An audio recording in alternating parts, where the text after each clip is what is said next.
আন্তর্জাতিক রাজনীতির মঞ্চে ফের উত্তেজনা। পরমাণু ইস্যুতে ইরানের ওপর চাপ সৃষ্টি করছে ইউরোপীয় ত্রয়ী ফ্রান্স, জার্মানি ও যুক্তরাজ্য।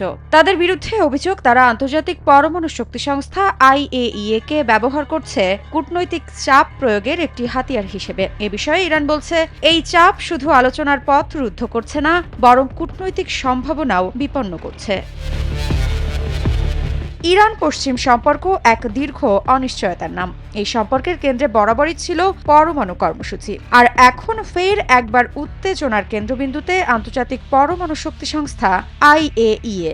সূত্র বলছে, ফ্রান্স, জার্মানি ও যুক্তরাজ্য E3 নামে পরিচিত এই ইউরোপীয় ত্রয়ী IAEA এর ওপর চাপ দিচ্ছে যেন সংস্থাটি ইরানের পারমাণবিক কার্যক্রম নিয়ে আবারও কঠোর নেতিবাচক রিপোর্ট দেয়।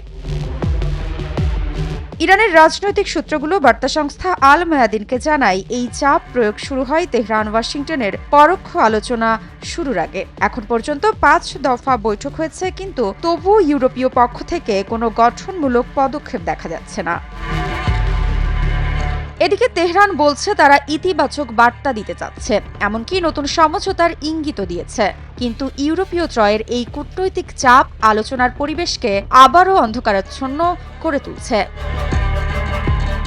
টানা সপ্তমবারের মতো বেস্ট টিস্যু পেপার ব্র্যান্ড হিসেবে স্বীকৃতি পেয়েছে বসুন্ধরা টিস্যু। এমনই এক সময়ে মার্কিন প্রেসিডেন্ট ডোনাল্ড ট্রাম্প বিস্ময়করভাবে জানিয়েছেন, তিনি নাকি সরাসরি ইসরায়েলের প্রধানমন্ত্রী বেনিয়ামিন নেতানিয়াহুকে সতর্ক করেছেন, যেন চলমান আলোচনায় কোনো রকম বিঘ্ন না ঘটে।